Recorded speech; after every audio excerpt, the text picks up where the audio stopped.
Alright everybody, welcome back to the channel.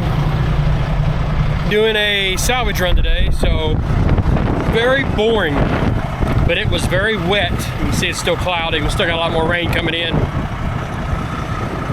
But today I am in the sideshow, hauling a rolled over 48-foot tanker using the underreach fifth wheel adapter plate. Of course, it's kind of weird to tow with your underreach T-bar all the way sucked in, because normally if you see us towing semis, it is out a little bit. But this is a simple hook and go, that's why I didn't film it. But you can see I got the cross chains on. Absolutely nowhere to put safeties on this thing. I do little things like using zip ties right there on the pin, make sure that pin stays in. Little things to make sure it stays safe. Airlines ran. I tape my airlines together so they don't slopping around and going everywhere in the wind. As you can see, this thing was beat up pretty bad. Rollover did not end well. The results were horrible. I got the tow light bar on there with bungee cords and a safety strap so she don't fly off. So I stopped at the truck stop real quick to do some filming.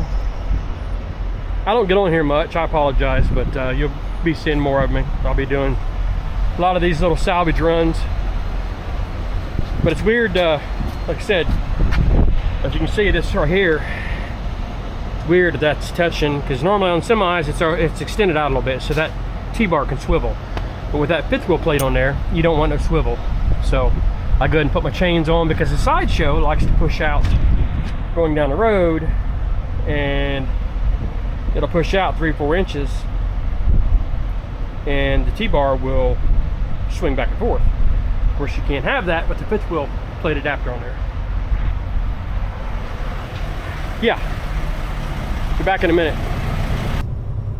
All right, now back at the truck, getting back on the highway.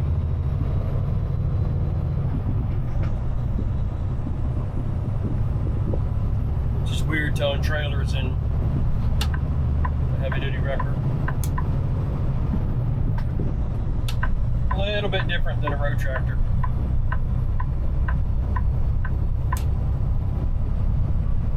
But the fifth wheel adapter makes it easy. So we're in Beaver Dam, Kentucky right now. Came out of Bowling Green this morning. Picked up a this rolled over tanker. I think it was full of sour mash, but they drained it on scene and did a washout on it, so the smell's not too bad. It's been crazy slow because of the holiday season. Today is the 27th of December. So it'll still be slow for about another week, then it'll pick up back up after New Year's. I think Michael's towing a tractor and trailer currently down in the Hopkinsville region. So when I'm towing trailers, I don't fly. Of course, I don't fly any towing tractor trailers, road tractors, whatever. I just put her on about 60, 63 and ride, and make sure I keep an eye on everything, because my biggest concern is not tearing up my truck or that trailer, it's hurting somebody else. So I take a lot of time hooking up and triple checking everything. If I see it, touch it. If I touch it, look at it. Kind of the old Army aviation rules. But I got about 45 miles to go before I kick this thing off of me. I don't have my mic on, so I don't know how the voice is going to turn out. But a lot of rain, got a lot more rain coming. That means more calls, more people stuck in the center median, more tractor and trailers stuck at, heck, even truck stops. They get stuck at truck stops. We do see a change in the, if we're going to talk about the economy a little bit, we see a change in the economy. Last year, this time, we would hold interviews up around the Elizabethtown Louisville, Kentucky region at that facility. You could schedule 15 interviews and you might get 2. Last week we held interviews and we probably interviewed over 20 individuals and maybe 2 or 3 no-shows. So that is a change that we're seeing in the economy. I'm hearing a lot less of large trucking companies. When I say large, I'm saying 250 or more. I'm hearing a lot less of the trucking companies closing their doors, but I know freight is still running dang near the $2 mark per mile, which is insane, knowing what I used to haul freight for when I had my trucking company. I mean, there was times I would get $4.50 on a long haul, and then shoot, sometimes $7 on a short haul with a reefer trailer. So that hasn't changed yet, but I look at the DOT numbers. I don't know if you guys ever pay attention to DOT numbers when you're driving down the road looking at trucks, but like my DOT number begins with a 146. I'm looking at DOT numbers with the digit added at 348, 349 that I'm seeing locally around here, which means there was a huge influx of trucking companies that were formed over the last 2-3 years, because it was a major influx, which of course hurts the small owner and operator and the smaller companies. When you got the larger corporations hauling for $1.75 to $2.25 a mile, it just doesn't make sense. I mean, most companies can't even afford to operate. Me anyway. I mean, $2.75 a mile. That's almost breaking even hauling freight. So knowing that they're hauling $2 a mile is crazy. And then a lot of the new startups, come from overseas, and they don't understand American trucking and understand the towing industry. Understanding that like the sideshow here is not comparable to your tractor trailer. I mean, a sideshow alone is probably bought during COVID, so pretty dang near $500,000, and you could buy a used tractor trailer with 500,000 miles on it, or a used truck during COVID for probably 75, and now you can't sell them for 40. Same truck, because COVID's over. So a lot of people bought a lot of new trucks during COVID, and you can't sell them now. I mean, you can buy a new truck for payoff prices on what we paid for our equipment during COVID. With a 50 to 60% increase in truck insurance, you gotta be wise right now. You don't want to start adding 10, 20 more trucks to the fleet, taking on more region, because the insurance has increased so much, the profit margin is nearly nothing compared to what it was 5 years ago. So, but the flatbed, rollback, light duty business, it's wide open. Heavy duty market's changed a lot. We have a lot of bad actors charging way too much for their jobs. Like simple tows that are 5 miles, crazy inflated prices with no recovery involved. I can understand if you have to do some recovery and pick and swing, then tow and get the invoice up there, but not for just a simple hook and go and drop drive shaft. We've got a lot of bad actors right now. We're just killing the good actors that are wanting strong family-owned businesses. And that's why we try to maintain a good presence on social media. Now, I'll probably start interviewing a lot more truck drivers after the fact, after they're towed, after they paid the invoice,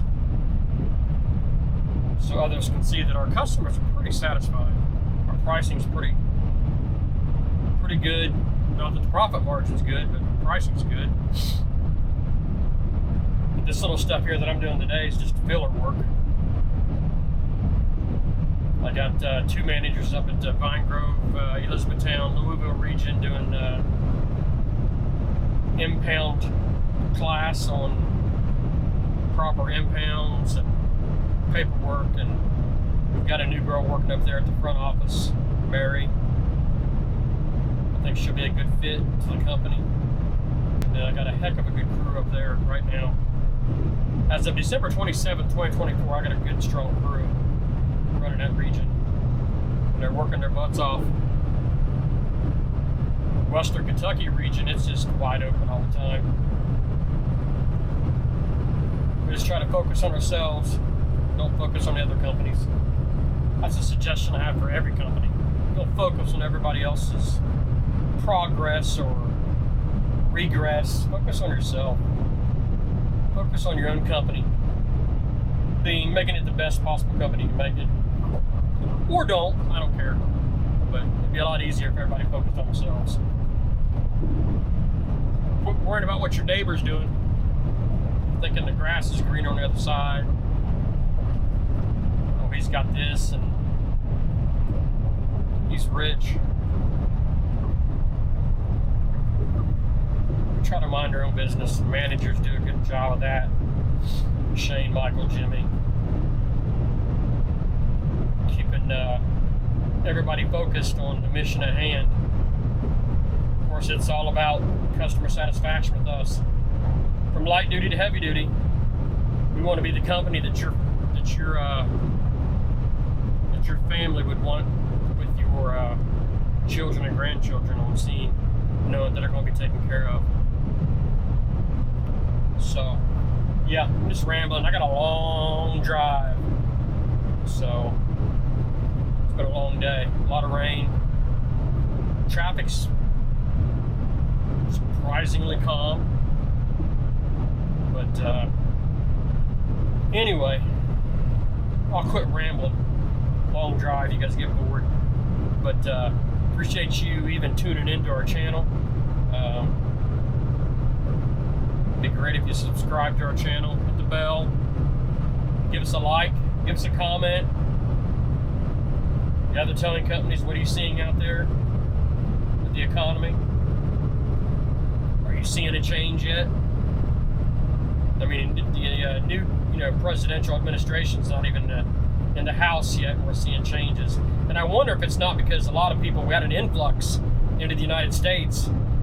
Are they the people that that came in and started a truck company? Are they realizing finally that it's not profitable? Will the freight rates start increasing? So I had a lot of good brokers that I pulled for with the reefer unit. We had a pretty good relationship with 3 or 4 brokers, or even some of the larger ones that people can't stand. We had good luck with them.